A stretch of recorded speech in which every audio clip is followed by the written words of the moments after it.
ماننے والوں، جب ہمارا کوئی چلا جاتا ہے ہم ان کے لیے آ کر بیٹھتے ہیں، ہم تلاوت قرآن بھی کرتے ہیں، ہم ذکر خدا بھی کرتے ہیں، اور پھر مجلس عزا ہم برپا کر کے دنیا والوں کو بتاتے ہیں کہ سن لو اور یاد رکھو جو دنیا سے جانے والا ہے ہم نے تلاوت کر کے اہل بیت کا ذکر کر کے تمہیں بتا دیا ہے کہ مرنے والے کا تعلق قرآن سے بھی تھا اور اہل بیت سے بھی ہے۔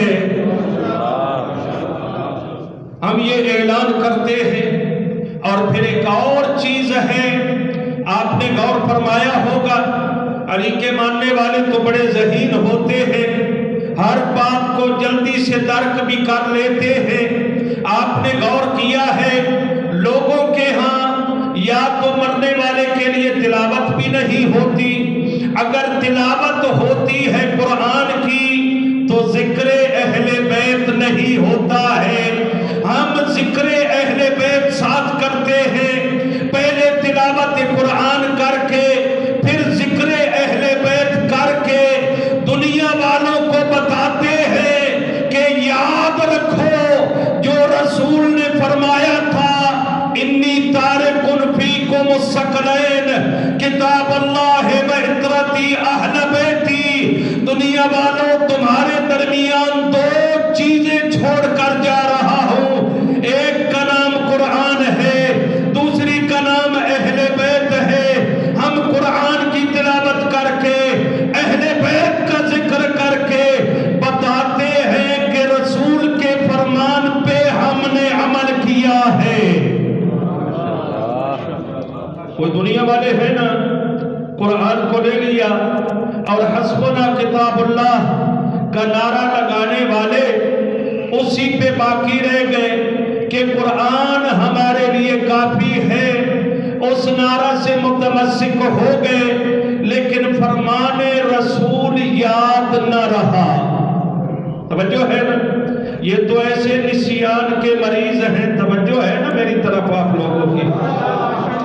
میں تھوڑی ایسی باتیں کرنے کا عادی ہوں، یہ مسلمان کلمہ گو تو ایسے نسیان کے مریض ہیں، رب کعبہ کی قسم یہ چیزوں کو بہت بھول جاتے ہیں لیکن مطلب کی چیزوں کو یاد رکھتے ہیں۔ انہوں نے چھوٹی سی بات کو یاد رکھا کہ ابو طالب کے کان میں پیغمبر نے کہا تھا کلمہ پڑھ لو، ابو طالب نے انکار کر دیا تھا۔ یہ چھوٹی سی بات ان کو یاد رہ گئی لیکن غدیر خم کا اعلان ولایت بھول گئے۔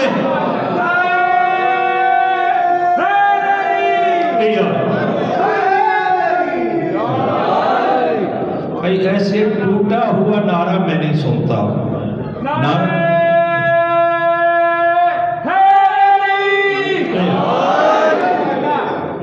یہ نسیان کے مریض ہیں نا، حسبنا کتاب اللہ سے متمسک ہو گئے، انی تارکن فیکم الثقلین کتاب اللہ و عترتی اہل بیتی، اتنی لمبی روایت وہ بھی سرکار رسالت نے فرمایا۔ اور پھر کیا تھا؟ یہ جواب تھا حسبنا کتاب اللہ کا، یاد رکھیے، کبھی غور کیا کریں حسبنا کتاب اللہ کا یہ فرمان رسول جواب بنتا ہے۔ اب جب کسی صاحب نے یہ کہہ دیا کہ کتاب ہمارے لیے کافی ہے، کچھ تو خوش ہو گئے، کچھ پریشان ہو گئے۔ پریشان ہونے والوں کو پیغمبر نے فرمایا یاد رکھو تمہیں پریشان ہونے کی ضرورت نہیں ہے، تمہیں گھبرانے کی ضرورت نہیں ہے۔ حسبنا کتاب اللہ کا نعرہ ایسے ہی لگا ہے، تمہیں پریشان ہونے کی ضرورت نہیں ہے کہ میں تمہیں لاوارث و بے وارث چھوڑ کر جا رہا ہوں، ایسا بالکل نہیں ہے۔ جیسے میں نے قرآن کو چھوڑا ہے ویسے وارثان قرآن اہل بیت کو بھی چھوڑا ہے۔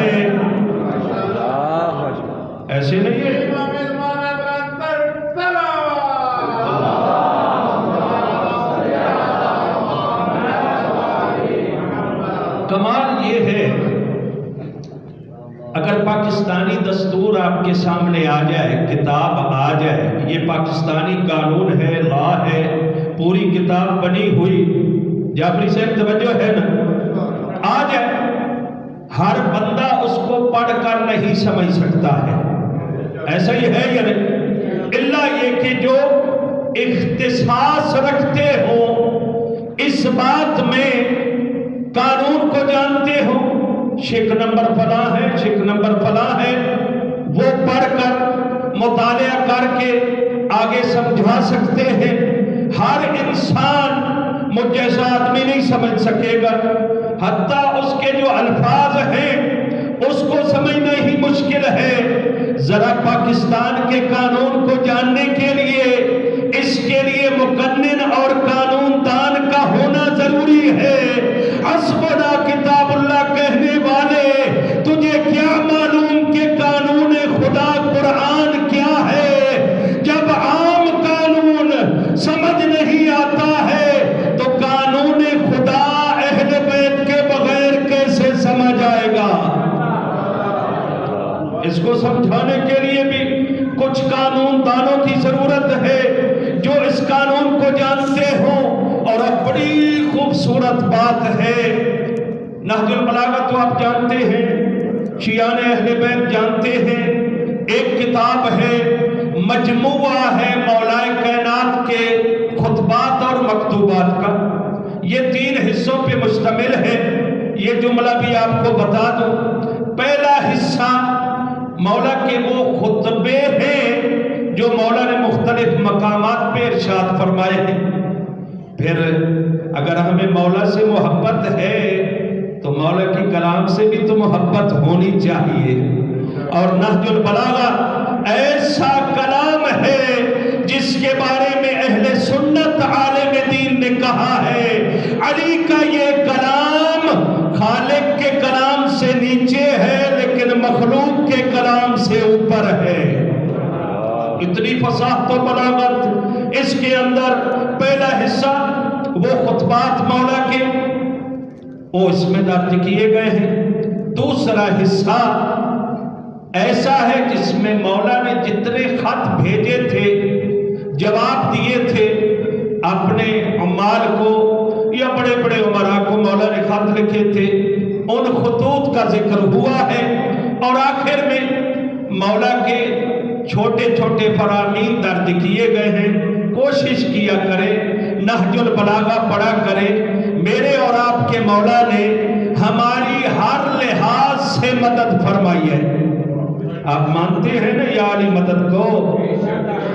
جو چپ بیٹھے ہیں شاید نہ مانتے ہو، سب مانتے ہیں نا یا علی مدد؟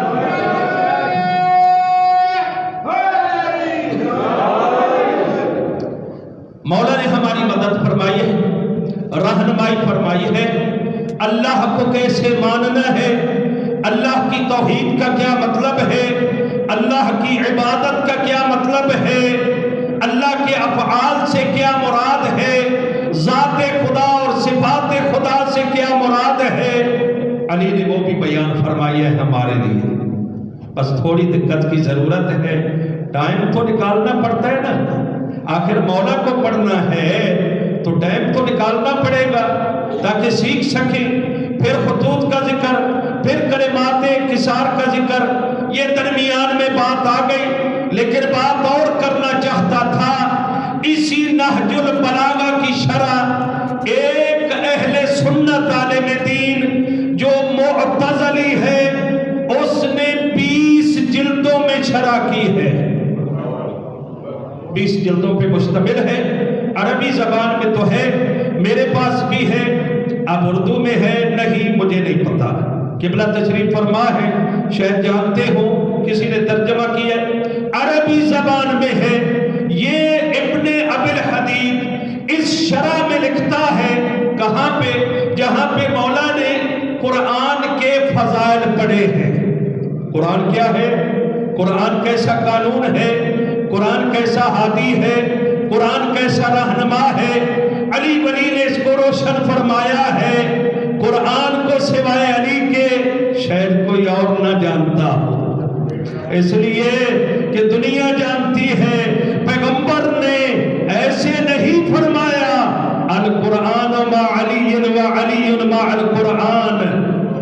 کا کوئی معنی ہے؟ ابن ابی الحدید معتزلی کیا کہتا ہے؟ یہ لکھتا ہے اور کہتا ہے وَأَفْتَكِرُ بِهَذِهِ الْكَلِمَاتِ، مجھے یہ کلمات لکھتے ہوئے فخر محسوس ہو رہا ہے۔ کیا کلمات ہیں؟ کلمات یہ ہیں، وہ کہتے ہیں ایک قانون ہے جس کا نام قرآن ہے، اب اس قانون کو سمجھنے کے لیے قانون دان کی ضرورت ہے، وہ ہے اہل بیت محمد۔ توجہ ہے